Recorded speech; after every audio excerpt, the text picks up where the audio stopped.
TV ప్రేక్షకులకు నమస్కారం. నేను మీ మహేష్ అండ్ ఇవాళ తేదీ 29th ఏప్రిల్ 2026 సాయంత్రం ఉన్నాం మనం. అయితే ఒపెక్ పుష్ప సిండికేట్ గురించి కాదు, ఒపెక్ సిండికేట్ గురించి తెలుసుకోండి. ఒపెక్ అంటే ఏంటంటే organization of the petroleum exporting countries. అంటే సింపుల్‌గా చెప్పాలంటే ప్రపంచంలో ఉన్న కొన్ని మేజర్ ఆయిల్ ప్రొడ్యూసింగ్ కంట్రీస్ అన్నీ కలిసి పెట్టుకున్న ఒక ఆయిల్ గ్రూప్ అనమాట. సింపుల్‌గా చెప్పాలంటే ఒక సిండికేట్ అనుకుందాం. ఇవి ఏం చేస్తాయి? ప్రపంచంలో ఉన్న ఆయిల్ ప్రైసెస్‌ని కంట్రోల్ చేస్తాయన్నమాట. So Arab countries, non Arab countries 2గా ఉంటాయి. సో దాన్ని ఒపెక్, ఒపెక్ ప్లస్ అంటారు. అందులోంచి ఇప్పుడు యూఏఈ బయటికొచ్చేస్తుంది. ఆ ఒపెక్ అనే ఆ సిండికేట్ నుంచి బయటికొచ్చేస్తుంది. సో మనకు తెలిసిందే ఇవన్నీ ఆయిల్ ప్రొడ్యూసింగ్ కంట్రీస్ అక్కడి నుంచి మనకు వచ్చేస్తూ ఉంటాయని చెప్పేసి. ఎట్ ది సేమ్ టైమ్ మనం ఒక సినిమాలో చాలా కామెడీగా అనుకుంటుంటాం. ఏముంది తలా మీకు కొన్ని బావులు ఇచ్చేస్తారు. మీరు ఆయిల్ దవ్వుకోవడమే అని అంటుంటారు. అంత ఈజీ కాదది. ఆయిల్ బయటికి తీయడం, ఆయిల్‌ని స్టోర్ చేయడం అనే ప్రాసెస్ గురించి మనం ఇంతకుముందు వీడియోస్‌లో జియో పాలిటిక్స్‌లో భాగంగా మనం జరుగుతున్న యుద్ధ నేపథ్యంలో చాలా విషయాలు తెలుస్తున్నాయి. దాన్ని ఎప్పటికప్పుడు నిరంతరంగా బయటికి తీస్తూనే ఉండాలి. ఇప్పుడు అలాంటి నేపథ్యంలో ఇప్పుడు ఒపెక్ నుంచి యూఏఈ బయటకొస్తుంది. ఈ ప్రభావం మన మీద ఎలా పడబోతుంది? ఎందుకంటే మనం డిపెండ్ అయి ఉన్నాం ఆయిల్ గురించి. మనం ఇంతకుముందు కూడా మాట్లాడుకున్నాం. మనం ఎప్పుడు ప్రత్యామ్నాయ ఏవైతే సోర్సెస్ ఉంటాయో బ్యాటరీ అని ఇంకా రకరకాల వాటికి షిఫ్ట్ అవ్వాలి. ఇదే కరెక్ట్ టైమ్ అని చెప్పేసి సురేష్ కోచ్టిల్ గారు senior political analyst and journalist ఎప్పుడు చెప్తూనే ఉంటారు. మేబీ ఇది అలాంటి సమయమేనేమో. బట్ ప్రస్తుతం అప్పటి వరకు ఈ సిచ్యువేషన్ ఎలా డీల్ చేస్తామో చూద్దాం. ప్రస్తుతానికి ఓపెక్‌లో ఏం జరుగుతుందో తెలుసుకుందాం. Sir good evening. నమస్కారం. ఓపెక్ బాగుంది సార్. పేరైతే బాగుంది. ఇలాంటి సిండికేట్ ఉందని నాకు ఇప్పుడే తెలిసింది. Nice that that's why geopolitics have become my favourite subject. So ఇప్పుడు ఇందులోంచి యూఏఈ బయటికి రావడం, ఈ పరిణామం ఏంటి? ఇదేమైనా ఇప్పుడు జరుగుతున్న యుద్ధ నేపథ్యంలో నుంచి వచ్చిన తీసుకున్న డెసిషనా? What is it going to happen?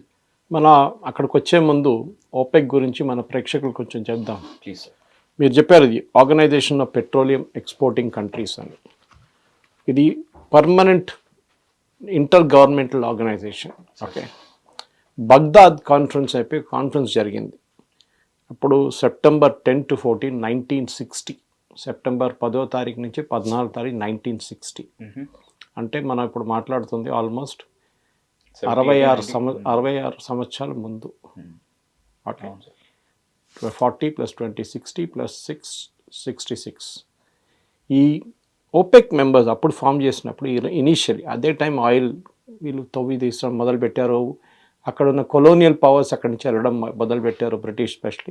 British కంపెనీలు అక్కడి నుంచి బయటికి వెళ్ళిపోయారు. ఈ ఫామ్ చేసిన కంట్రీస్లో Iran, Iraq, Kuwait, Saudi Arabia and Venezuela. అప్పుడు కూడా వెనిజువేలా ఉన్నారు. Part of OPEC even though they are not in the Gulf అన్నమాట.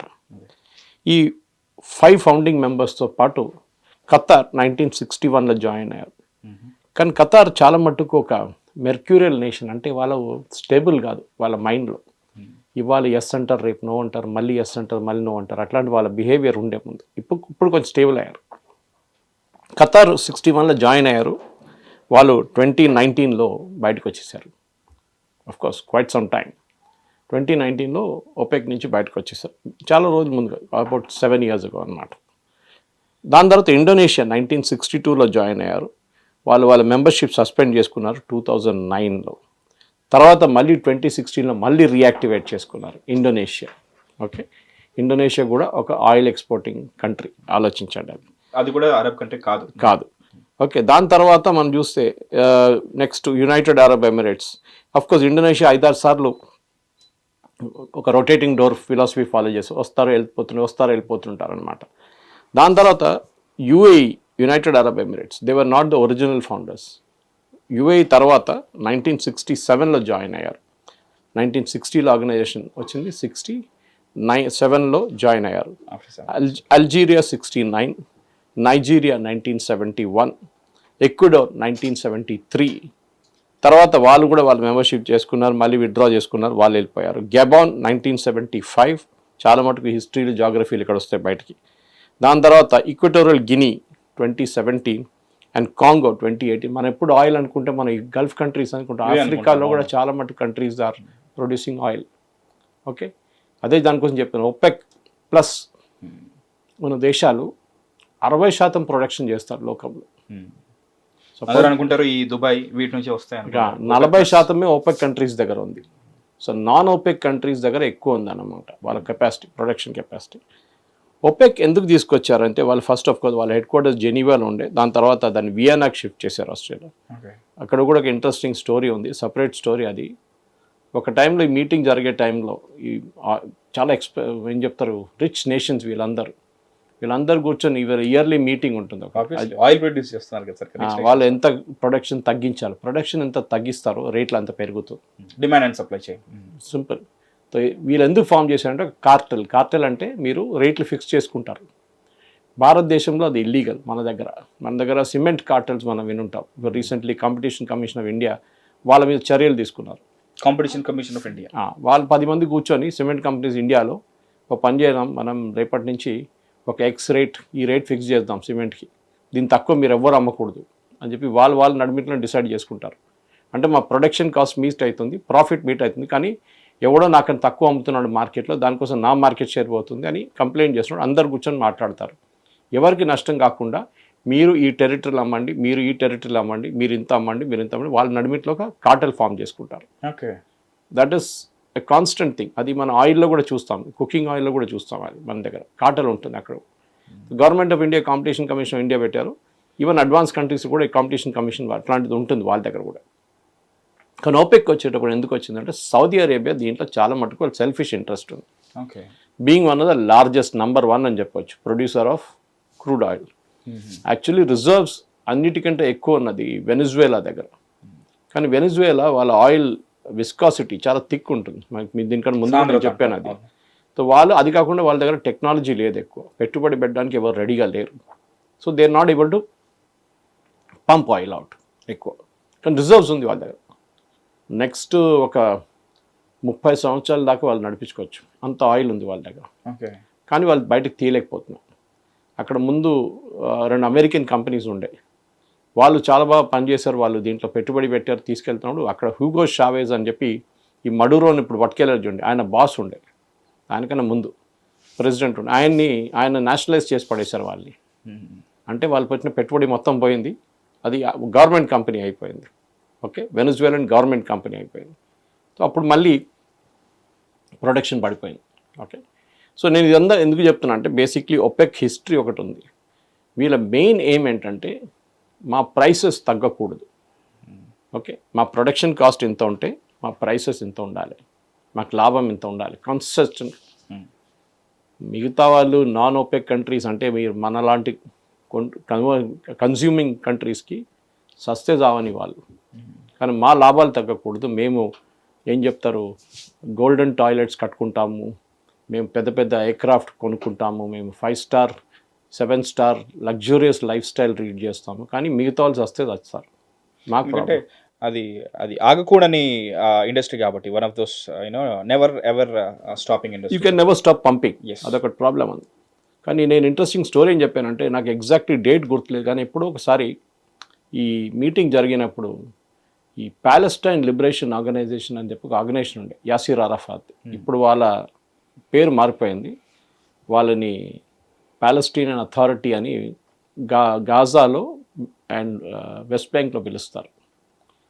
వాళ్ళ పేరు మారిపోయింది. ఆ టైంలో ఈ ప్యాలెస్టైన్ లిబరేషన్ ఆర్గనైజేషన్ టెర్రరిస్ట్ కొంతమంది వచ్చి ఈ మినిస్టర్స్ని కిడ్నాప్ చేసి తీసుకెళ్ళిపోయారు. ఓకే.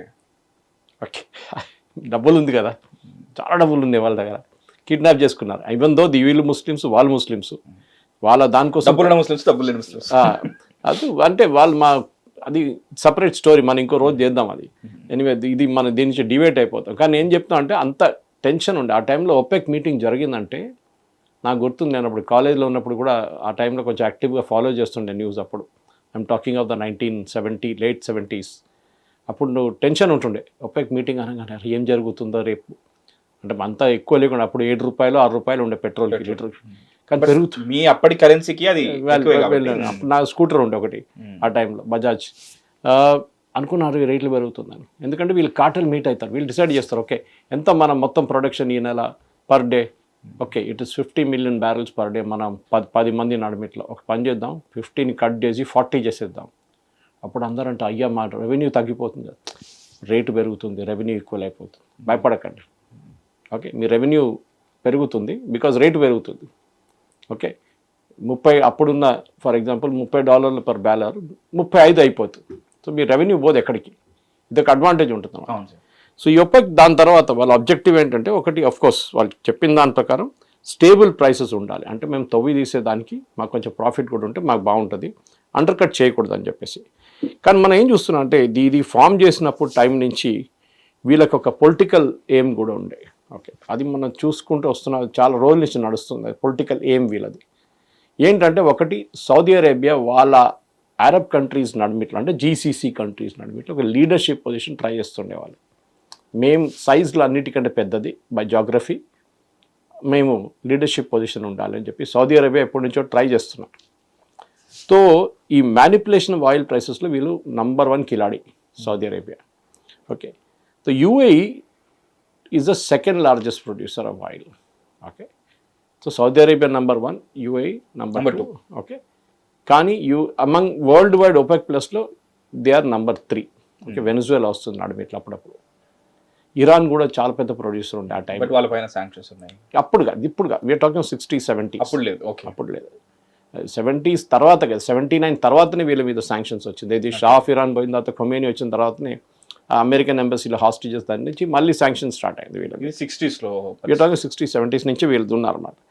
ఇప్పుడు UAE producers around 3.5 million barrels per day. అంటే బిఫోర్ యుద్ధం. ఇప్పుడు డిస్పాచ్ లేదు, జీరో. మీరు ప్రొడ్యూస్ చేసి కూడా ఎక్కడ అమ్ముకుంటారు? మీరు ట్యాంకులు నింపి పెట్టుకుంటున్నారు, ఏదో ఒక రోజు ఎవడో వచ్చి కొనుక్కోపోతాడని. లేకుంటే షిప్స్ ఉంటే ఆ షిప్లో నింపేస్తున్నారు, ఆ షిప్లు అక్కడే తిరుగుతున్నాయి పర్షియన్ గల్ఫ్లో. అక్కడ ఆల్రెడీ 2000 షిప్స్ ఉన్నాయి, ఆ షిప్లను నింపుకుంటున్నారు వీళ్ళందరూ. ఇరాన్ కార్గో ఐలాండ్ ఫుల్ అయిపోయింది, ఆల్మోస్ట్ రివర్స్ ఫ్లో స్టార్ట్ అవుతుంది ఇంకా ఒక వారం లోపల. 3.5 మిలియన్ బ్యారల్స్ పర్ డే వీళ్ళు ప్రతిరోజు ప్రొడ్యూస్ చేస్తుండే బిఫోర్ ద వార్ స్టార్టెడ్. ఈ వార్ వాళ్ళ capacity 5 million barrels per day. So UAE ఎప్పటి నుంచో కంప్లైంట్ చేస్తున్నారు, మేము $150 బిలియన్ దీంట్లో పెట్టుబడి పెట్టాం, కొత్త ఇన్ఫ్రాస్ట్రక్చర్ క్రియేట్ చేయడానికి, కొత్త డ్రిల్లింగ్ మెషిన్స్కి, కొత్త రిఫైనింగ్ కెపాసిటీకి, కొత్త పైప్ లైన్కి అన్నీ పెట్టి మేము $100 బిలియన్ ఖర్చు పెట్టి మమ్మల్ని మీరు 3.5 కాడ ఆపేస్తున్నారు. మా దగ్గర కెపాసిటీ 5 ఉంది, 5 మిలియన్ బ్యారల్స్ పర్ డే ఉంది, మాకు 5 million barrels per day dispatch చేయాలి, మేము తవ్వి తీసి పంపించేస్తాం. కానీ వీళ్ళు రెడ్ లైట్ చూపిస్తున్నారు సౌదీ అరేబియా, ఎస్పెషలీ ఓపెక్, చేయకూడదు, రేట్లు తగ్గిపోతుంది. సో ఆ ఒక రీజన్తోనే, one of the main reasons is UAE దీని నుంచి బయటికి రావడం.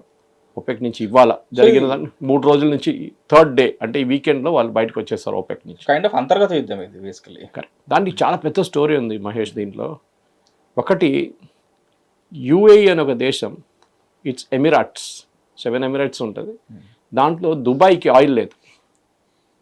ఆయిల్ ఇస్ విత్ అబుదాబి, అటువైపున్న ఫుజరా, అట్లాంటి వాళ్ళ కంట్రీస్, ఆ ఎమిరేట్స్లోనే ఆయిల్ ఉంది. Dubai is more of a tourism destination. అది చాలా క్లియర్గా కొన్ని సంవత్సరాల ముందు యుఏఈ డిసైడ్ చేసుకున్నారు, ఫ్యూచర్ ఈజ్ నాట్ ఆయిల్, ఏదో ఒక రోజు ఇది అయిపోతుంది. మనం వెనిజువేలా కాదు, మన సౌదీ అరేబియా కాదు, ఏదో ఒక రోజు ఆయిల్ అయిపోతుంది. ఓకే, లోకమంతా మారిపోతుంది, ఎలక్ట్రిసిటీకి వెళ్తున్నారు, ఎలక్ట్రిక్ వెహికల్స్కి వెళ్తున్నారు, చూసుకుంటారు, రిన్యూబుల్ ఎనర్జీకి వెళ్తున్నారు, న్యూక్లియర్ ఎనర్జీ, సోలార్కి వెళ్తారు, సోలార్ అదే renewable and you know, so nuclear. Oil మీద అంత పెట్టుబడి పెట్టి మనం రేపు ఈ ఎకానమీ నడిపించలేము. So we have to diversify. So వాళ్ళు ఏం చేశారంటే, వాళ్ళు ఒక స్ట్రాటజిక్ మూవ్గా టూరిజం ఒక మేజర్ సెక్టర్గా వాళ్ళు చెక్ చేసుకున్నారు. Dubai is a tourist destination, ఒక టూరిజం హబ్గా, అంటే అన్ని ఎయిర్లైన్స్ వచ్చి అక్కడి నుంచి బయటకు. టుడే దుబాయ్ ఎయిర్పోర్ట్ 75 మిలియన్ ప్యాసింజర్స్ని హ్యాండిల్ చేస్తారు. To compare, Hyderabad handles 15 million per year. అంటే హైదరాబాద్ కన్నా 5 సార్లు they handle it. They can go up to 95 also. Biggest airport కూడా. ఎస్, ఎందుకంటే వాళ్ళు హబ్ క్రియేట్ చేసుకున్నారు. అక్కడ వచ్చి ఉండడం ఒక్కటే కాదు, ఒక 10% ప్యాసింజర్స్. నేను కూడా ఒక 6 నెలల ముందు దుబాయ్కి వెళ్ళినప్పుడు చూశాను. నేను బయటకు వచ్చిన దాంట్లో నా ఫ్లైట్లో ఉన్న 250 మందిలో 10 మందే బయటకు వచ్చారు, మిగతా అందరు ట్రాన్సిట్కి వెళ్ళిపోయారు. They going to Europe, US, మిగతా ప్లేసెస్కి వెళ్ళిపోతున్నారు. సో వాళ్ళు ట్రాన్సిట్గా వాళ్ళు చాలా పెద్ద బిజినెస్ క్రియేట్ చేసుకున్నారు. దెన్ ఆఫ్ కోర్స్ షాపింగ్ కానివ్వండి, టూరిజం కానివ్వండి, Dubai created Dubai shopping festival అని చెప్పి చాలా పెద్ద కాన్సెప్ట్ క్రియేట్ చేసుకున్నారు టూరిజం పైన.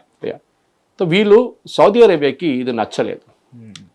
So Mohammed bin Salman, the ruler of Saudi, sir ఒక ప్రత్యామ్నాయం ఎంచుకోవడమా లేకపోతే? అంటే వాళ్ళు టూరిజం చేసుకుంటున్నారు, వాళ్ళు టూరిస్ట్ని తీసుకెళ్ళిపోతున్నారు. సౌదీ అరేబియా చాలా కన్జర్వేటివ్ కంట్రీ, బుర్కాలు వేసుకొని తిరుగుతారు మహిళలు. సౌదీ అరేబియాలో లిక్కర్ సర్వ్ చేస్తారు. సౌదీ అరేబియా ఆయిల్ ఉంది కదా, they number 1. But he also Mohammed bin Salman ఒక స్టేట్మెంట్ ఇచ్చారు అప్పుడు, that I will make Saudi Arabia Europe by 2030. Saudi అరేబియాని యూరోప్ లాగా తయారు చేస్తాను నేను 2030 లాగా. మీరు ఇప్పుడు దుబాయ్కి వెళ్తే మీకు డౌట్ వస్తుంది, బ్యాంకాక్నా దుబాయ్నా అని చెప్పేసి. ఇప్పుడు it's it in Islamic country అని, అంత పెద్ద టూరిజం డెస్టినేషన్ అయిపోయింది. డ్రెస్సింగ్కి ఏ రెస్ట్రిక్షన్స్ లేదు, ఏం లేదు, liquor is available even for local Muslims.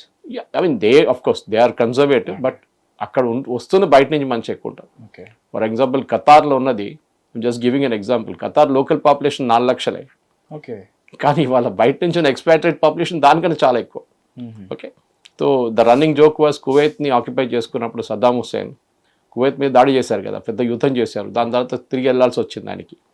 అప్పుడు ఒక రన్నింగ్ జోక్ ఏముందంటే, సద్దాం హుస్సేన్ అక్కడ ఉన్న మలయాళీస్తో మాట్లాడుకుంటూ అయిపోతుండే, మీరు హాఫ్ ఆఫ్ కువైత్ పెట్టుకోండి, నేను హాఫ్ పెట్టుకుంటా, వాక్ ఓవర్ అయిపోతుంటే కంప్లీట్గా. అది ఎనీవే జోక్స్ అపార్ట్. ఇప్పుడు జరిగిన దాంట్లో ఒకటి, దుబాయ్ వాళ్ళ ఫైనాన్స్ ఒక హబ్గా మారిపోయారు. లోకంలో ఉన్న పెద్ద పెద్ద ఫైనాన్స్ కంపెనీస్ని వాళ్ళు అక్కడ తీసుకొచ్చారు, ఐటీ కంపెనీస్ని తీసుకొచ్చారు. షార్జా లాంటి ప్లేస్లో ఎడ్యుకేషన్ సెక్టర్ మీద కాన్సన్ట్రేట్ చేశారు. లోకంలో ఉన్న అన్ని పెద్ద యూనివర్సిటీస్ టుడే ప్రతి గల్ఫ్ స్టేట్ చేస్తున్నారు. మీరు ఖతార్కి వెళ్తే మీరు అల్ జజీరా ఆన్ చేస్తే దాంట్లో వచ్చే గెస్ట్లు అందరూ పెద్ద పెద్ద యూనివర్సిటీస్, కెలాగ్స్ కానీ మిగతా కానీ వార్టన్ కానీ. మనం అనుకుంటా యూఎస్ నుంచి వస్తున్నాడు ఇవ్వడానికి, కాదు, లోకల్ వాళ్ళకి దోహాలో వాళ్ళకి సెంటర్ ఉంది ఒకటి. So they are setting up mini universities అనమాట అక్కడ. ఇప్పుడు మనం కూడా చేస్తున్నాం. మోదీ గారు ఇప్పుడు 6-7 యూకే యూనివర్సిటీస్ పర్మిషన్ ఇచ్చారు, వాళ్ళు స్టార్ట్ కూడా చేస్తున్నారు కొంతమంది. సో దట్ అక్కడిని తీసుకొచ్చే మీరు ఒక ఎడ్యుకేషనల్ హబ్గా క్రియేట్ చేస్తారు. Student exchange programmes, that is different. Student exchange happens even now. Okay, ప్రతి పెద్ద యూనివర్సిటీలో స్టూడెంట్ ఎక్స్చేంజ్ ఉంటుంది. వాళ్ళ దగ్గర స్టూడెంట్స్ మనకు వస్తారు, ఇక్కడ 1 సంవత్సరం చదువుకుంటే క్రెడిట్స్ తీసుకొని వెళ్ళిపోతారు. మన వాళ్ళు అక్కడ వెళ్తారు, క్రెడిట్స్ తీసుకొని రిటర్న్ వస్తారు. So that they get an international exposure. అదే క్లాస్లో కూర్చొని మీరు 5 సంవత్సరాలు చదవక్కర్లేదు, 4 సంవత్సరాలు చదవక్కర్లేదు, డిఫరెంట్ కాన్సెప్ట్స్. కానీ దుబాయ్ అనేది they created different image, financial power house of the world, data centres. So Saudi Arabia ఏం చెప్పంటే ఒక 10-15 సంవత్సరాల ముందు వాళ్ళు కూడా తెలిసిపోయింది, ఈ ఆయిల్ అనేది బిజినెస్ ఎక్కువ రోజులు ఉండదు, మనం కూడా దుబాయ్ లాగా we should make a change అని చెప్పి వాళ్ళు పెట్టుబడి పెట్టడం మొదలుపెట్టారు. ఇన్ఫ్రాస్ట్రక్చర్ వైజ్ ఫస్ట్ వాళ్ళు ఏం చేస్తారంటే మహిళలకి డ్రైవింగ్ లైసెన్స్ ఇవ్వడం మొదలుపెట్టారు. Women can vote, liquor policy చాలా రిలాక్స్ చేసేసారు. ఓకే, అట్లాంటి ఒక టూరిజం డెస్టినేషన్ దాకా బిల్డప్ చేయడానికి ఈవెన్ మొహమ్మద్ అంత దుబాయ్ దాకా వెళ్ళలేదు, కానీ ఈ స్టార్ట్ ట్రైంగ్. దాంట్లో ఏం చేశారంటే ఒక మెయిన్ పాలసీ చేంజ్ అవ్వచ్చు. దుబాయ్లో ఉన్న చాలా మటుకు అదే ఫైనాన్స్ కంపెనీస్, పెద్ద పెద్ద వరల్డ్లో ఉన్న నంబర్ 1 ఇన్వెస్ట్మెంట్ బ్యాంక్స్, వాళ్ళు వీళ్ళకి ఈ స్టార్టెడ్ మేకింగ్ ఆఫర్స్. మీరు ఇక్కడికి వచ్చేసేయండి, మీకు నేను ఇన్సెంటివ్స్ ఇస్తాను ఇక్కడ సెటప్ చేయడానికి. ఇప్పుడు చంద్రబాబు నాయుడు గారు గూగుల్ని తీసుకొస్తారు, మన వాళ్ళు SEZs పెట్టుకుంటారు ఇక్కడ. So that tax free resumes ఉంటుంది, మీకు ఇన్సెంటివ్స్ ఉంటుంది, మీ మీద ట్యాక్స్ ఉండదు. ఓకే, అమెరికాలో ఉంటే కార్పొరేట్ ట్యాక్స్ ఉంటుంది, మీరు ఇక్కడికి రండి, మీకు నో ట్యాక్స్ ఎట్ ఆల్. అదే same thing Dubai adapted, same policy. So దుబాయ్కి కోపం వచ్చింది, ఏంట్రా మా బిజినెస్ మీరు తీసుకెళ్ళిపోతున్నారు. బిజినెస్ తో పాటు ముఖ్యంగా ఐడియా, లైక్ వీళ్ళకన్నా ముందు అడ్వాన్స్ గా 10 ఏళ్ల ముందే ఆలోచించి అండ్ దాన్ని మీరు మా బిజినెస్ మీరు కాబట్టి కొత్తగా తెచ్చుకోండి, కానీ why are you taking away my business. వీళ్ళ ఇద్దరు నడుమిట్లో చాలా రోజుల నుంచి ఒక ఇష్యూ ఉంది. ఇప్పుడు నేను డెప్త్గా ఓపెక్ లోపల ఎందుకు వెళ్ళట్లేదు అంటే వీళ్ళ ఇష్యూ ముందు అర్థం చేసుకోవాలి. They didn't go out just because of that. యమన్లో వీళ్ళిద్దరు నడుమిట్లో పెద్ద గొడవ ఉంది, మీకు తెలిసిందే. యమన్లో ఒక రూట్స్ యమన్ ఒక గవర్నమెంట్ ఉంది అక్కడ, ఉందంటే ఉంది, కానీ ఒక పక్కన హూతీలు ఉన్నారు, which is Iran backed militia. వాళ్ళు అప్పుడప్పుడు షిప్స్ మీద ఫైర్ చేస్తుంటారు.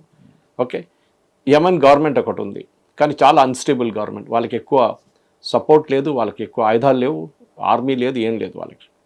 ఇంకొక వైపు సదర్న్ టెరిటోరియల్ అలయన్స్ అని చెప్పి ఒక చిన్న ఒక ఆర్మీ అని చెప్పుకోవచ్చు, ఒక అనదర్ మిలిషియా గ్రూప్, వాళ్ళని UAE సపోర్ట్ చేస్తున్నారు. ఓకే, సో మీకు గుర్తుంటుంది ఒక 2 నెలల ముందు UAE వాళ్ళకి ఎప్పుడైనా వాళ్ళకి ఆయుధాలు, వాళ్ళకి కావాల్సిన వెహికల్స్, మిలిటరీ వెహికల్స్ అన్ని సప్లై చేస్తుండే. ఒకరోజు ఈ షిప్ వచ్చి ఆగింది అక్కడ యమన్లో, పోర్ట్లో ఆగి వాళ్ళ ఈ వెహికల్స్ అని దింపి వాళ్ళ పోర్ట్లో పెట్టారు. ఒక 200-300 ఆర్మ్ వెహికల్ క్యారియర్స్ అదన్నీ. సౌదీ అరేబియా దాని మీద వచ్చి బాంబ్ చేశారు. ఓకే, అఫ్కోర్స్ UAE వాళ్ళు ఎవరు చనిపోలేదు, కానీ అక్కడ ఉన్న లోకల్ చాలామంది చనిపోయారు, యమనీస్. ఆల్సో ఆస్తి నష్టం. ఎందుకంటే UAE దీంట్లో రాకూడదు, ఇక్కడ మీరెందుకు వస్తున్నారు యమన్లో, మేము చూసుకుంటాం ఇక్కడ. UAE అన్నారు మీకు ఒక్కరికే రైట్, ఇక్కడ ఏముంది, మీరు సౌదీ అరేబియాలో ఉన్నారు, మీరు అక్కడ చూసుకోండి. కాదు, మేము రీజనల్ పవర్ ఎక్స్ప్లాయిట్ చేస్తాం. ఇది ఒక పెద్ద గేమ్ నడుస్తుంది. ఇదే గేమ్ మీరు ఆఫ్రికాలో చూస్తున్నారు. ఓకే, అక్కడ కూడా ఇదే నడుస్తుంది. ఆఫ్రికాలో చాలా మటుకు దేశాల్లో ఆఫ్రికాలో ఉన్న నేషన్స్ని యుఏఈ ఫండ్ చేస్తారు, లేకుంటే సౌదీ అరేబియా ఫండ్ చేస్తారు. ఓకే, వీళ్ళకి తెలిసిపోయింది, వీళ్ళ రీజనల్ ఇన్ఫ్లుయెన్స్ నుంచి బయటికి వెళ్ళాలంటే ఇది చేయాలి. ఖత్తర్కి ఇంట్రెస్ట్ లేదు ఎక్కువ. ఖత్తర్ వాళ్ళ దగ్గర హమాస్, ఏం చెప్తారు, Hezbollah, Muslim brotherhood, ISIS, al Qaeda వీళ్ళని ఉంచుకుంటారు. వీళ్ళ హెడ్ క్వార్టర్స్ అక్కడ. Okay, Qatar this different strategy altogether. ఒమాన్కి అదేం ప్రాబ్లం లేదు. Oman stays away from this politics. వాళ్ళ దాంట్లో చిన్న నేషన్, వాళ్ళు చూసుకుంటారు వాళ్ళ దాంట్లో. వాళ్ళు కావాల్సిన వాళ్ళు they are more like very friendly with India actually. వాళ్ళ సుల్తాన్లు అందరూ ఇండియాలో చదువుకున్నారు చాలామంది. Okay, so they are very friendly with India. Kuwait, Bahrain చాలా చిన్న దేశాలు, వాళ్ళకంత ఇన్ఫ్లుయెన్స్ కూడా ఉండదు. బట్ ఈ పెద్ద దేశాలు, ఒకటి ఇరాన్ మనకు తెలిసింది, ఇంకోటి Saudi Arabia, and of course UAE as an emirate. వీళ్ళ నడిమిట్లో ఉన్న గొడవ ఇది. So I'm just trying to give మన ప్రేక్షకులకు ఒక ఐడియా అని చెప్తున్నాను. ఈ గొడవ ఆయిల్ గురించి ఒకటే కాదు, this is beyond oil. So basically UAE ఏం చెప్తుందంటే, నువ్వు ఎవరు నాకు చెప్పడానికి, నేను ఎంత ప్రొడ్యూస్ చేయాలో, నా కెపాసిటీ ఉంది 5 బిలియన్, $5 మిలియన్ బ్యారెల్స్ నేను ప్రొడ్యూస్ చేస్తాను, నేను అమ్ముకుంటాను. ఇంకా ఇన్ఫ్యాక్ట్ వాళ్ళు ఇంకా అప్పుడు పెట్టిన పెట్టుబడిలో ఇంకో 2 సంవత్సరాలు it be 6 million barrels per day. అప్పుడు మేము 2.5, 3.5 ఎందుకు అమ్ముతాం, మేము అందుకు ఆపుతున్నారు మమ్మల్ని. మేము అమ్ముకుంటాం, ఎవరు కావాలంటే వాళ్ళకి అమ్ముకుంటాం. ఓకే, ఇక్కడ ఇండియాకి చాలా పెద్ద అడ్వాంటేజ్ ఉంది. బికాజ్ ఇండియా అండ్ యూఏఈ నడిమిట్లో చాలా క్లోజ్ రిలేషన్షిప్ ఉంది. యువర్ ఎనిమీస్ ఫ్రెండ్ అంటారు. ఓకే, ఎందుకంటే సౌదీ అరేబియా పాకిస్తాన్తో చాలా క్లోజ్. ఓకే, వాళ్ళ నడిమిట్లో ఒక ఒప్పందం కూడా ఉంది, డిఫెన్స్ అగ్రిమెంట్. మన మీకు గొడవ నడిచినప్పుడు పాకిస్తాన్ నుంచి ఒక 10 F-16 తీసుకెళ్ళి పాకిస్తాన్ అక్కడ పార్క్ చేసుకున్నారు. సో ఆర్మీ కూడా 4,000 మందిని అక్కడ పెట్టుకున్నారు. ఏంటంటే ఇరాన్ దాడి చేస్తే పాకిస్తాన్ ప్రొటెక్ట్ చేస్తారని. ఇజ్రాయెల్ ఏం చేశారు తెలుసా మహేష్?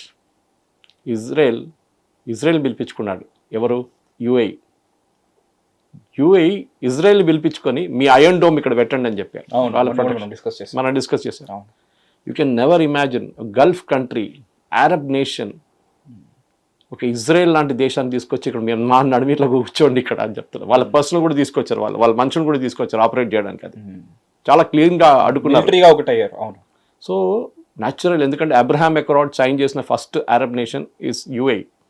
ఇజ్రాయెల్ని యాజ్ అ స్టేట్ అంటే వాళ్ళు రికగ్నైజ్ చేశారు, Israel as a right to exist అని. దాని తర్వాత వాళ్ళ ఫస్ట్ ఎయిర్లైన్, ఎలాల్ ఎయిర్లైన్, ఇజ్రాయెల్ది ల్యాండ్ అయింది యూఏఈలో, దుబాయ్లో. ఇదంతా జరిగింది బిఫోర్ October 7th. ఆ October 7th దాడి తర్వాతనే ఇదంతా, ఈ బిజినెస్ అంతా బంద్ అయింది. దాని తర్వాత ఈ యుద్ధం ఇప్పుడు లేటెస్ట్. సో మనం అర్థం చేసుకోవాలి, ఇప్పుడు యూఏఈ వైపు నుంచి మనం చూస్తే సౌదీ అరేబియా లీడర్ ఉండొచ్చు, OPEC ఉండరండి, మేము దీని నుంచి బయటికి వెళ్ళిపోతున్నాం. ఓకే, మిగతా వాళ్ళు కూడా దీంట్లో OPECలో ఇప్పుడు ఒకరికి చెప్తారు, మీరు 3 మిలియనే ప్రొడ్యూస్ చేయాలంటే ఎవరు చెక్ చేస్తాడు? చీటింగ్ ఉంది చాలా మటుకు. కజాకిస్తాన్ ఫర్ ఎగ్జాంపుల్ చీటింగ్లో నంబర్ 1 వాళ్ళు కూడా ఉన్నారు OPEC ప్లస్లో. వాళ్ళు నంబర్ 1 చీట్స్. వాళ్ళు మీరు 3 అంటే వాడు 10 ప్రొడ్యూస్ చేస్తాడు. ఎవడు చెక్ చేస్తాడు? Of course there is a system. Oil inventories ఉంటుంది, మీ షిప్స్ పోతులు ఉంటుంది, ఆడిట్ ఉంటుంది, మీరు సబ్మిట్ చేయాల్సి వస్తుంది స్టేట్మెంట్ OPEC బాడీకి. అదంతా చల్తా సైడ్ నుంచి అప్పించుకుంటారు వాళ్ళ బిజినెస్ అంతా. సో ఇప్పుడు మెయిన్ క్రైసిస్ ఎక్కడ వస్తుందంటే, చాలా మట్టుకు ఈ మన దగ్గర ఇప్పుడు స్ట్రాటజిక్ ఆయిల్ రిజర్వ్స్ అనే ఒక కాన్సెప్ట్ ఉంది, భారతదేశంలో కూడా ఉంది. అది మన దగ్గర పెద్ద పెద్ద అండర్ గ్రౌండ్ ట్యాంక్స్ ఉన్నాయి. మన ఇంట్లో సంపు ఉంటే చూడండి నీళ్ళది, అట్లాంటిది లక్షల లీటర్ల ట్యాంక్ ఉంటుంది, అండర్ గ్రౌండ్ ట్యాంక్స్. గుజరాత్ దగ్గర ఉంది, వాళ్ళు ఎగ్జాక్ట్ ప్లేస్ చెప్పరు government of India. Somewhere near Mumbai there is 1, Mangalore దగ్గర ఉంది, చెన్నై దగ్గర ఉంది, then there is 1 near Visakhapatnam, and వరదల పారాదీప్ దగ్గర ఎక్కడో ఒకటి ఉంది. దీంట్లో చాలా మట్టుకు క్రూడ్ ఆయిల్ చీప్గా ఉన్నప్పుడు తీసుకొచ్చి నింపుకుంటారు. ఇప్పుడు $40, $50, $70 ఉన్నప్పుడు అమ్ముకొని తీసుకొచ్చి దాంట్లో పోసేస్తారు, ఉంచుకుంటారు. అది ఎప్పుడైనా క్రైసిస్ వచ్చినప్పుడు ఈ ఆయిల్ని రిలీజ్ చేస్తారు. రేపు $80, ఇప్పుడు $100 అయింది, రిలీజ్ చేస్తారు దీని నుంచి. తర్వాత తగ్గింది అనుకోండి రేట్, మళ్ళీ దాంట్లో ఫిల్ చేస్తారు. ప్రతి దేశంలో ఉంది, every nation including small nations like Singapore, వాళ్ళ దగ్గర కూడా ఉంది స్ట్రాటజిక్ ఆయిల్ రిజర్వ్, లేకుంటే SPR అని చెప్తారు, strategic petroleum reserve. Okay, crisis మన ఇటలీ రిలీజ్ చేశారు, జర్మనీ హ్యాస్ రిలీజ్డ్. చైనా దగ్గర 250 రోజుల పెట్రోలియం రిజర్వ్స్ ఉంది, మన దగ్గర 65 చాలు మనకి. అంటే 2 నెలల పాటు మన దగ్గర రేపు మన పాపులేషన్ సరిపోతుంది. ఒక చుక్క పెట్రోల్ రాకపోతే కూడా దానికోసం గవర్నమెంట్ ఆఫ్ ఇండియా కాన్ఫిడెంట్లీ చెప్తుంటారు మన దగ్గర షార్టేజ్ ఉండదు. అది కాకుండా షిప్స్లో మనకు వస్తుంటుంది, రిఫైనరీలో ప్రొడక్షన్ నడుస్తుంటుంది. అన్ని కలుపుకుంటే మనకు 3 నెలల పాటు మన దగ్గర పెట్రోలియం రిజర్వ్స్ ఎప్పుడు ఉంటుంది. ఓకే, ఇప్పుడు ఈ ఎస్పీఆర్ మోస్ట్ ఆఫ్ ద చాలా మటుకు దేశాల్లో ఇది ఇప్పుడు డైల్యూట్ అయిపోయింది, అంటే ఖాళీ అయిపోయింది. ఇప్పుడు దీన్ని రీఫిల్ చేయాలి కదా. రీఫిల్ చేయాలంటే రేట్లు తగ్గాలి. $100 ఎవడు తీసుకొచ్చి దాంట్లో పెట్టుబడి. సో ఇప్పుడు ఏం చేస్తున్నారంటే, ఇప్పుడు యుఐ ఏం చూస్తున్నారు, ఈ స్ట్రేట్ ఆఫ్ హార్మోస్ క్రైసిస్ అయిపోయింది అనుకోండి. స్ట్రేట్ ఆఫ్ హార్మోస్ క్రైసిస్ అయిపోతే అప్పటి నుంచి దేశాలందరూ అడుగుతారు, మాకు ఎస్పీఆర్ ఫిలప్ చేయాలి, ఏం చేస్తారు మీరు అని చెప్పి. అప్పుడు మేము మీకు $70 $80 ఆఫర్ చేస్తాం, మా దగ్గర తీసుకోండి, లాంగ్ టర్మ్ కాంట్రాక్ట్ సైన్ చేసుకుందాం 3 సంవత్సరాలకి అని చేస్తారనమాట. సో దాన్ని చూస్తే అఫ్కోర్స్ ఇప్పుడున్న కాన్సెప్ట్ ప్రకారం ఇప్పుడున్న ఎస్పీఆర్, ప్రతి దేశంలో ఉన్న ఎస్పీఆర్ ఫిలప్ చేయాలంటే, strategic petroleum reserve tanks fill up చేయాలంటే 2 నుంచి 4 సంవత్సరాలు పడుతుంది. మనం అనుకుంటే ఈ క్రైసిస్ అయిపోతే రేపటి నుంచి అంత నార్మల్ కాదు. ఎస్పీఆర్ ఫిలప్ చేయడానికి 2 to 4 years ఆయిల్ కావాలి వాళ్ళకి ప్రొడక్షన్. అంటే వీళ్ళు OPEC countries, non OPEC countries అందరు ఇస్తే, వాళ్ళు తీసుకొస్తే కూడా దాంట్లో క్యాల్కులేషన్ చూస్తే 300 million barrels per day కావాల్సి వస్తుంది. పక్కన రెగ్యులర్ కన్జంప్షన్ పక్కన పెట్టండి, రెగ్యులర్ ప్రతి దేశానికి రిఫైనరీకి పోతుంటుంది. అది కాకుండా ఈ ఎస్పీఆర్ని ఫిలప్ చేయడానికి, మీరు తీసుకున్న క్రూడ్ ఆయిల్ని మళ్ళీ దాంట్లో నింపడానికి మీకు 300 million barrels per day కావాలి. స్ట్రాటజిక్ పెట్రోలియం రిజర్వ్స్ పెద్ద అండర్ గ్రౌండ్ ట్యాంక్స్, అది హ్యూజ్ మ్యాసివ్, ఒక కిలోమీటర్ ఉంటుంది అంత అండర్ గ్రౌండ్ ట్యాంక్స్. సో ఇప్పుడు ఈ 300 million barrels కావాలంటే ఎవరో ప్రొడ్యూస్ చేయాలి కదా. ఇది దాంట్లో ఎంత ప్రొడ్యూస్ చేస్తున్నారు యుఐ? 3.5, అది 5 మ్యాక్సిమం 6 కావచ్చు వాళ్ళ కెపాసిటీ ఉన్నా కూడా. UAE producers 4% of the world's oil production, అంతే. చెప్పడానికి చాలా పెద్దది, వీఆర్ నంబర్ 2, కానీ ఇట్స్ ఓన్లీ 4%. చాలా దేశాలు ఉన్నాయి, మనం ఎప్పుడు చూస్తుండే గల్ఫ్ కంట్రీస్ గురించి ఆలోచన కాదు. US is the number 1 producer of oil. వాళ్ళు షేల్ ఆయిల్ అనేది వాళ్ళ దగ్గర ఆయిల్ ఉంది ఒకటి, చాలా షాలో డెప్త్ నుంచి తీస్తారు వాళ్ళు. అది ఇంకో కాన్సెప్ట్, ఆయిల్ డ్రిల్లింగ్ కాదు ఎక్కువ, అది హారిజాంటల్ డ్రిల్లింగ్ ఉంటుంది. ఇది వీళ్ళందరూ వర్టికల్ డ్రిల్లింగ్కి వెళ్తారు గల్ఫ్ కంట్రీస్లో. మనం కూడా బాంబే హై కావండి, కృష్ణా గోదావరి బేసిన్లో we go for vertical drilling. వీళ్ళు horizontal drilling which is not environment friendly. ఏదో ఒక రోజు ఎన్వైరన్మెంట్ మొత్తం దెబ్బతింటుంది వీళ్ళది. But president Trump cares a damn for it. ఆయన ఒక వర్డ్ కూడా యూజ్ చేశారు, మీకు గుర్తుంది, డ్రిల్ బేబీ డ్రిల్ అని చెప్పి. ఆయన వచ్చినప్పుడు ఎన్వైరన్మెంట్ పక్కన పెట్టండి, I care a damn for environment, మాకు ఆయిల్ కావాలి, అంతే. ఇప్పుడున్న పరిస్థితుల్లో ఎట్లాంటిది, యుఏఈ దగ్గర ఇప్పుడు స్పేర్ కెపాసిటీ ఉంటుంది. 2 దేశాల దగ్గరే స్పేర్ కెపాసిటీ ఉంది. అంటే ఇప్పుడున్న ప్రొడక్షన్ కన్నా పెంచుకోవడానికి వాళ్ళ దగ్గర, మిగతా దేశాల దగ్గర capacity, they running at full capacity. Suppose ఎవరైనా 5 million barrels per day produce చేస్తే 5 billion ఉంటుంది, 5 million ఉంటుంది వాళ్ళ దగ్గర. దానికన్నా పెంచలేరు వాళ్ళు, మళ్ళీ పెట్టుబడి పెట్టాలి. అది ఇంకా ఒక 3-4 సంవత్సరాలు తీసుకుంటుంది. కొత్త ఏం చెప్తారు, డ్రిల్లింగ్, దానికి కొత్త కెపాసిటీ పెట్టి మళ్ళీ డ్రిల్ చేయాలంటే ఒక 3 to 4 years పడుతుంది. ఎక్విప్మెంట్ అంతా తెచ్చుకోవాలి. ఇమ్మీడియట్గా 2 దేశాల దగ్గరే కెపాసిటీ ఉంది, ఒకటి Saudi Arabia and another one is UAE. Okay, so UAE ఏం చూసుకుంటున్నారంటే, మా స్ట్రాటజీ ఇది, మేము ఇప్పుడు మా దగ్గర ఉన్న 3.5ని 5 తీసుకెళ్తాం, 5 నుంచి 6కి తీసుకెళ్తాం. ఓకే, సో మా దగ్గర ఉన్న 4% ఆఫ్ ద వరల్డ్స్ కెపాసిటీ పెరిగి పాసిబ్లీ 6% అయిపోతుంది. It's a big number actually. మనం వింటున్నప్పుడు చాలా చిన్న అనిపిస్తుంది మనకి, కానీ అన్ని దేశాలు కలుపుకుంటే 4% to 6% is a big number. So ఇప్పుడున్న దాని ప్రకారం, ఎందుకంటే సరే ఒపెక్ అయిపోయిందా, ఒపెక్ గురించి మనం రైట్ ఆఫ్ చేసేద్దామా అని చెప్తే కాదు. ఎందుకంటే ఇప్పుడు మన ఎస్పీఆర్ చూస్తే కూడా, స్ట్రాటజిక్ పెట్రోలియం రిజర్వ్స్ చూస్తే, దానికి కావాల్సింది 400 million barrels per day దింపడానికి. మనం చెప్పాను చూడండి, ఇప్పుడు 300 నుంచి 400 million కావాలి. సో ఈ ఇన్వెంటరీస్ని ఫిలప్ చేయడానికి కావాలంటే ఒపెక్కే కావాలి. కానీ ఒపెక్ అయిపోయిందా, ఒపెక్ ఫినిష్ అయిపోయిందా అంటే, చాలాసార్లు ఒపెక్ గురించి ఆబిచురీ రాసిన వాళ్ళు ఉన్నారు, అయిపోయింది, ఫినిష్, వీళ్ళ చాప్టర్ అయిపోయిందని. కానీ ఒపెక్ ఉంటారు. ఓకే, కొంతమందికి ఇప్పుడు కూడా మార్కెట్ మ్యానిపులేట్ చేయాలని ఒక కోరిక ఉంటుంది. కానీ చాలా దేశాలు దీని నుంచి బయటకు వచ్చేస్తున్నారు మెల్లగా. మనం చూసాం, ఖతార్ 10 సార్లు వెళ్ళి మళ్ళీ వచ్చారు, మళ్ళీ వెళ్ళిపోయారు, మళ్ళీ వచ్చారు, మళ్ళీ వెళ్ళిపోయారు. Okay, Indonesia did the same thing. So అట్లాంటి దేశాలు ఉన్నాయి, వాళ్ళ సెల్ఫిష్ మోటివ్ వాళ్ళు చూసుకుంటున్నారు. ఓకే, సో డెఫినెట్గా వాళ్ళతో సింపథైజ్ చేయాల్సిందే. వాళ్ళు ఎన్ని రోజులు ఉంటుందో తెలియదు ఈ ఆయిల్. ఉన్నదాకా ఎక్స్ప్లాయిట్ చేసుకుందామని చూస్తున్నారు ఒక పార్టీ.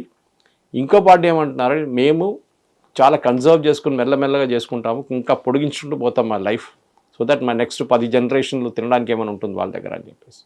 ఇది వీళ్ళిద్దరు నడిమిట్లో. ఎందుకంటే దీని నడిమిట్లో ఒక డాలర్ గేమ్ కూడా ఉంది సపరేట్గా. వరల్డ్లో oil is traded only in dollars. Okay, dollar చెప్తారు నేను $70 per barrel. వై? అది రూపీస్ కావచ్చు, యువాన్ కావచ్చు, ఇంకేదైనా కరెన్సీ, బ్రెక్సిట్ కావచ్చు, లేకుంటే it can be in euros, it can be in for example in pounds, అన్నీ జరగవచ్చు కదా, అన్నీ తీసుకోవచ్చు కాదు, డాలర్లే చేస్తారు. ఇది యూఎస్ ఇంట్రెస్ట్. ఇది యూఎస్కి ఎప్పుడు చెప్తుంటారు డాలర్లోనే డీల్ చేయాలి, ఎందుకంటే వాళ్ళు డాలర్ మళ్ళీ ప్రింట్ చేయవచ్చు ఎక్కువ, అదర్వైజ్ ఎక్కడో వచ్చి ప్లేస్లో ఆగిపోతుంది. సో యూఎస్ ఏం చేస్తారంటే ఇప్పుడు రీసెంట్లీ యూఎస్ దగ్గర వెళ్ళి డాలర్లో అప్పులు అడిగారు. ఆలోచించండి, UAE such a rich country. ఇప్పుడు మనం వాళ్ళు యూఎస్ దగ్గర అప్పు అడిగారు, మాకు డాలర్లో స్వాప్ ఇవ్వండి అని చెప్పేసి. యూఎస్ ఏం చేస్తారు, $100 million, $300 million మీకు లోన్ ఇస్తున్నాను నేను, ఓకే మీరు తీసుకోండి మా దగ్గర నుంచి loan, but in US dollars. So వీళ్ళకి ట్రేడింగ్లో ఈజీ అయిపోతుంది, ఆ డాలర్ అది యూస్ చేసుకుంటారు వీళ్ళు. అదే టైంలో యూఎస్ అప్పు పెడతారు, యూఎస్ అప్పు కూడా తీసుకుంటారు, అది ఇంకో గేమ్ ఉంది, అది సపరేట్గా. యూఎస్ డెట్ ఇప్పుడు ఇవాళ ఈజ్ అరౌండ్ $37 trillion. ప్రతి సంవత్సరం $1 trillion యాడ్ అవుతుంది. ఏ యూఎస్ ప్రెసిడెంట్ వచ్చినా కానీ ఫస్ట్ ఏమంటాడు, మేము ఈ ట్రిలియన్ ఇదాన్ని తీసేస్తామని చెప్పి ప్రెసిడెంట్ ట్రంప్ టారిఫ్ పెట్టారు. అదంతా బ్యాక్ ఫైర్ అయింది, కంప్లీట్గా రీఫండ్ చేయాల్సి వచ్చింది ఇప్పుడు. ఓకే, సో అది సపరేట్ స్టోరీ ఇంకోటి. కానీ బేసిక్లీ డాలర్ గేమ్ కూడా దీంట్లో ఉంది. డీడాలరైజేషన్ అనే ఒక కాన్సెప్ట్ కూడా దీంట్లో ఉంది, మీకు గుర్తుంటుంది. ఒకసారి మన బ్రిక్స్ కంట్రీస్, మనం కూడా ఉన్నాం దాంట్లో. వీళ్ళు ఒక కరెన్సీ ప్రపోజ్ చేశారు, బ్రిక్స్ కరెన్సీ. మనం లైక్ యూరో చేసినట్లనే యూరోప్లో, కోర్స్ యూకే దాని నుంచి బయటకు వచ్చేసారు, వాళ్ళ పౌండ్లో నడుస్తుంది ఇప్పుడు కూడా. కానీ మిగతా కంట్రీస్ ఇప్పుడు కూడా యూరోలో ట్రేడ్ చేస్తున్నారు. మనం కూడా అట్లా చేద్దాం, ఒక 10-15 కంట్రీలు కలిసి we'll create an alternative currency. Trump రాగానే అన్నాడు, చేసావో మిమ్మల్ని అందరు బిజినెస్ నేను బంద్ చేపిస్తాను, you have to trade only in dollar. అది it's like almost gun to your head అంటారు. మిమ్మల్ని డిమాండ్ చేస్తున్నారు యూఎస్, మీరు డాలర్లోనే. ప్రాబ్లం ఏంటంటే ఇంకో కరెన్సీ లేదు, యూరో లాంటి కరెన్సీ కూడా ట్రేడింగ్ అంత పనికి రాదు. ఎందుకు sir? UN you should have, ఎవరు కొంటారు మీ దగ్గర, స్టెబిలిటీ ఒకటి, కొనడం ఒకటి. నేను ఇవాళ నా దగ్గర $2 billion ఉన్నాయి అసలు, మన దగ్గర $700 billion ఫారిన్ ఎక్స్చేంజ్లో. పాకిస్తాన్ దగ్గర $20 billion ఉంది అంతే. ఒక వారానికి 2 వారాలు కొనడానికి క్రూడ్ ఆయిల్ కూడా వాళ్ళ దగ్గర డబ్బులు లేవు వాళ్ళ దగ్గర. సో వాళ్ళు అప్పులు తీసుకుంటున్నారు. సో ఈ డబ్బులు మీరు ఈజీగా ట్రేడ్ చేసుకోవచ్చు. డాలర్ తీసుకెళ్ళి మీరు ఏమైనా కొనొచ్చు, డాలర్ తీసుకొని ఏమైనా అమ్మొచ్చు. ఇట్స్ లైక్ ఒక అమ్యూజ్మెంట్ పార్క్ వెళ్తే వాళ్ళు మనకు ఒక కైండ్ ఆఫ్ కరెన్సీ ఇస్తారు, దాంతో రైడ్స్ చేయొచ్చు. So within that's a selfish interest for US. Anyway అది ఆయిల్తో సంబంధం ఉందంటే ఉంది, yes it's a big game అనమాట. కానీ at the end of the day ఈ ఒపెక్ క్రైసిస్ ఒక మూమెంట్ ఆఫ్ ట్రూత్ అని చెప్పొచ్చు. యూఏఈ దీని నుంచి బయటకు వచ్చారు, ఈ స్టోరీ ఇంకా కంటిన్యూ అవుతుంది. పాసిబ్లీ మనం ఇంకో వారం తర్వాత దీన్ని ఒక కొత్త రూపంలో తీసుకోవచ్చు, ఎందుకంటే అప్పుడు దాకా ఈ స్టోరీ మళ్ళీ ఇంకా అన్రావెల్ అవుతుంది, కొత్త ఫేసెట్స్ బయటకు వస్తుంది, అప్పుడు మనం చూద్దామని. సార్ ఇన్ జనరల్ ఒక సిండికేట్ అనేది ఏదైనా ఏర్పడ్డప్పుడు మామూలుగా యూనియన్స్ కానీ అసోసియేషన్స్ కానీ చూస్తుంటాము, like they offer you set of rules, like if you come under this మీకు ఇది ఇస్తామని చెప్పేసి. ఇండోనేషియా అండ్ సర్టన్ కంట్రీస్ కొన్ని చెప్పారు, మీరు వచ్చి వెళ్ళి.